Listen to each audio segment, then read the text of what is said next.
J'ouvre dans le rétro. J'ouvre dans le rétro. J'ouvre dans le rétro. J'ouvre dans le rétro. Le soleil vient de se lever, encore une belle journée. On est heureux de retrouver notre ami Mimi. Il a plein de choses à raconter, en vrai tout le monde en a rien à cirer, mais lui ça lui fait quand même plaisir, notre ami Mimi. Nananananana, nananananana, notre ami Mimi. Ah, le thème de la journée, c'est chouffe dans le rétro.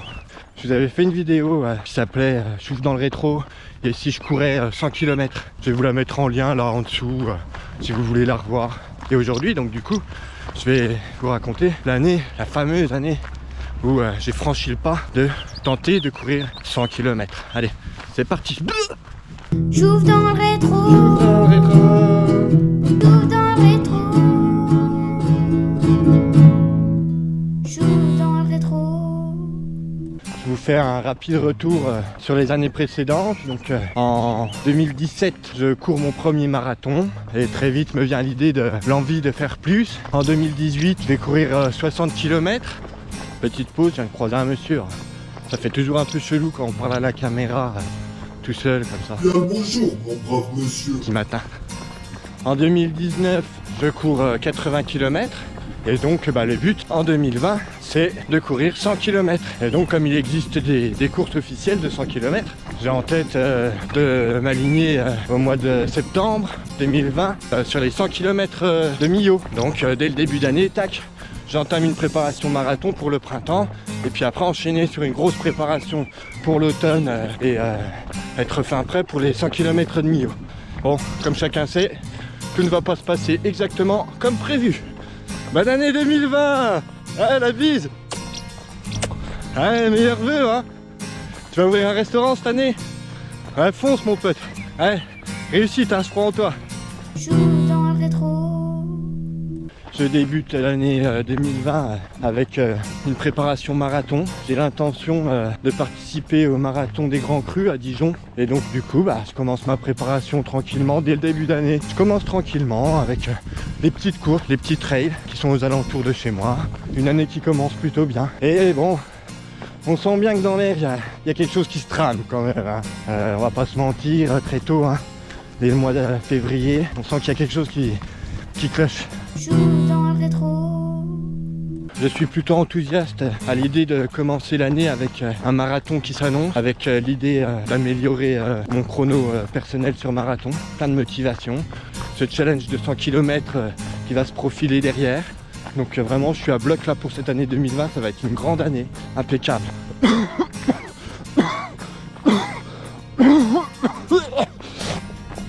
Impec, nickel. J'ouvre dans le rétro. Début de prépa sérieuse, je suis à bloc jusqu'au 17 mars et le coup près, l'annonce fatidique. Bon là clairement, hein, je vous fais pas un dessin, hein, c'est la merde. Ah, c'est la merde. On est tous cloisonnés chez nous, enfin voilà, vous savez ce qui se passe. Tout.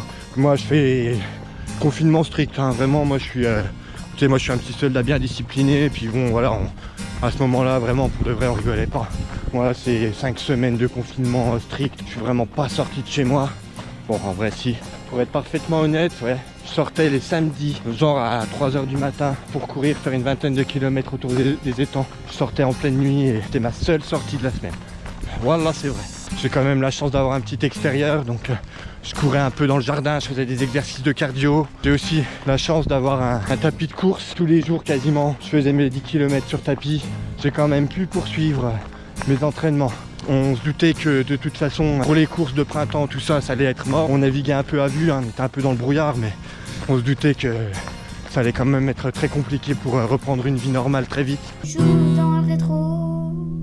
Ouais, je marche un petit peu parce que...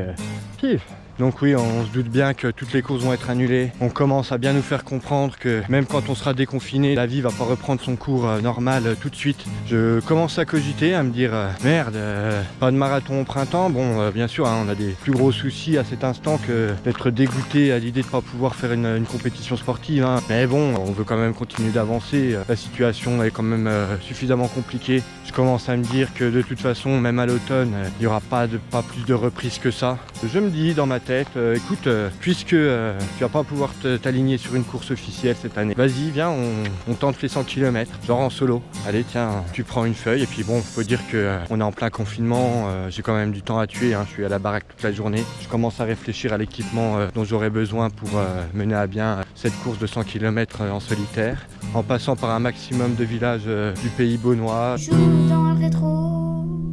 Le déconfinement est annoncé pour le lundi 11 mai. Le président de la République a pris la parole solennellement. Lundi 11 mai, vous pourrez ressortir dehors. Terminer la séquestration, on peut y aller.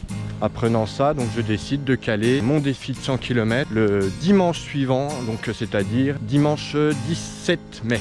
Pure coïncidence de calendrier, c'est le jour où j'étais censé m'aligner sur le marathon des Grands Crus à Dijon. Au lieu de courir un marathon, je vais essayer de courir 100 km. C'est aussi symboliquement un pied de nez à ce virus là qui nous a contraints à rester des semaines entières cloisonnés chez nous. Là je peux ressortir et tu vois ce que je vais faire d'entrée de jeu, je vais faire une sortie de 100 km. Je vais essayer.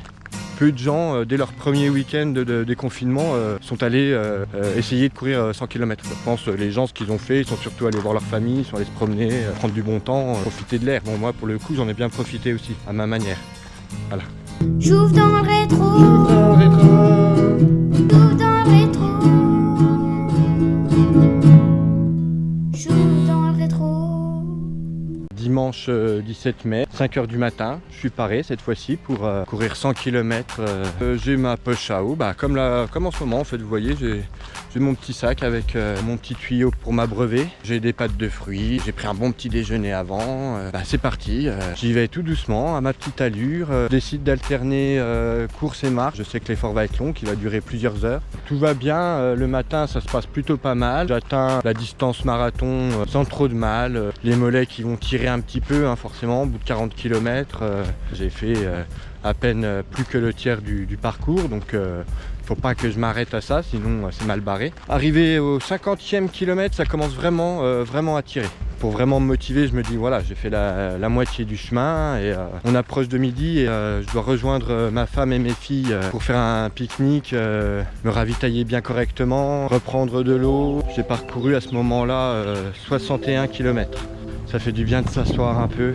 Je change de chaussettes, je change intégralement de tenue. Ce jour-là, il faisait très beau, le ciel était bien découvert et c'est vrai qu'aux alentours de midi, ça commence à bien chauffer. Je mange une bonne plâtrée de pâtes, ça me fait vraiment du bien.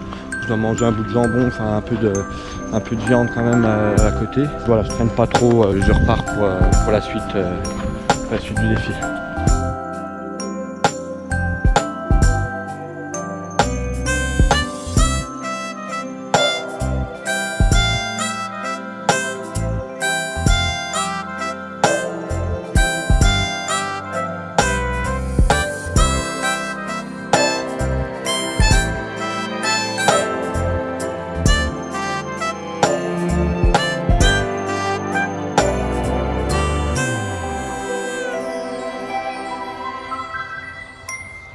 Moralement, je reprends un bon coup de boost après cette petite pause en famille. Je me dis que j'ai fait presque les 2 tiers du parcours. Je suis plus motivé que jamais. J'ai les jambes qui continuent à bien suivre, malgré que ça commence à être un peu raide au niveau des cuisses et des mollets. Je me dis il me reste 39 km, c'est moins qu'un marathon. Je repars confiant et en ce début d'après-midi, ça se passe plutôt pas mal. Je continue de fractionner avec des petites phases de marche par moment.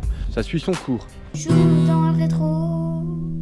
Aux alentours du 80e kilomètre, ça va commencer à vraiment se compliquer. Je commence vraiment à avoir très chaud, à être vraiment très fatigué. Je commence à perdre en lucidité.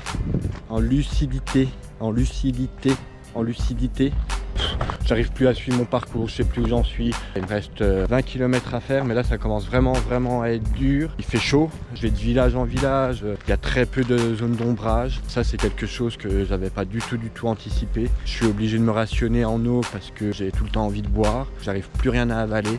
L'estomac qui est complètement en vrac, mais j'ai en moi quand même l'envie de continuer parce que je me suis fixé ce défi. J'ai fait 80% du job, donc je poursuis. À partir de ce moment-là, je vais faire 1 km en footing et 1 km en marchant. Je vais essayer de terminer comme ça. J'ouvre dans le rétro.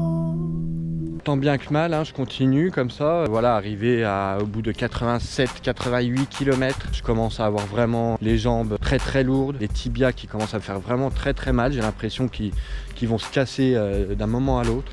Et là, je sais que voilà, ça va vraiment être très dur. Il me reste encore 12 km. Ça paraît pas grand chose au vu de ce que j'ai déjà couru. Je continue quand même. Je lâche pas. Je me dis, j'essaye. Je fais 1 km de footing. Je marche 1 km. J'essaie de positiver, de penser au moment où ce sera terminé, la satisfaction qu'on aura malgré la fatigue, la fierté qu'on ressentira quand on aura terminé le défi. Je poursuis comme ça jusqu'au moment arrivé à 91 km où je sais que de toute façon ça va être fini. Je vais pas réussir. Je commence à pas me sentir bien dans ma tête, des petits vertiges. Je me résous à abandonner finalement. J'appelle ma femme et je lui dis bon bah viens me récupérer parce que de toute façon j'irai pas au bout. J'ai plus l'esprit serein, donc j'arrête là avant l'accident. Ça se terminera comme ça à 92 km effectués. Le défi ne sera pas arrivé à son terme, le défi de 100 km. J'ouvre dans le rétro. Même s'il y a une immense frustration quant au fait d'avoir abandonné, je relativise les choses, je me dis que 92 km c'est déjà une performance énorme. L'année d'avant j'en avais parcouru 78, donc là j'en ai fait 14 de plus, même si j'ai pas atteint l'objectif fixé. De toute façon, on sortait du confinement, j'avais pas du tout la préparation physique adaptée pour ce genre de défi. Donc j'y suis allé comme ça, un peu au culot. Voilà, je regrettais pas de l'avoir fait. J'ouvre dans le rétro. Malgré ça, dès le lendemain ou le surlendemain, je tourne la page de ce semi-échec, on va dire. C'était une expérience de plus, bénéfique sur plein de points. J'ai énormément appris de cette expérience, notamment voilà, à plus tenir compte de la chaleur, plein de petits paramètres qui font que j'ai pas pu mener ce défi à terme. Je vais me servir de tout ça pour évidemment l'année prochaine retenter ma chance de courir 100 km. Cette fois-ci, mettre toutes les chances de mon côté pour y parvenir. Ça, ce sera l'objet d'une prochaine vidéo chouf dans le rétro. Je vais reprendre ma petite course. Je vous dis à très bientôt pour de nouvelles aventures. Allez, salut! J'ouvre dans le rétro. J'ouvre dans le rétro.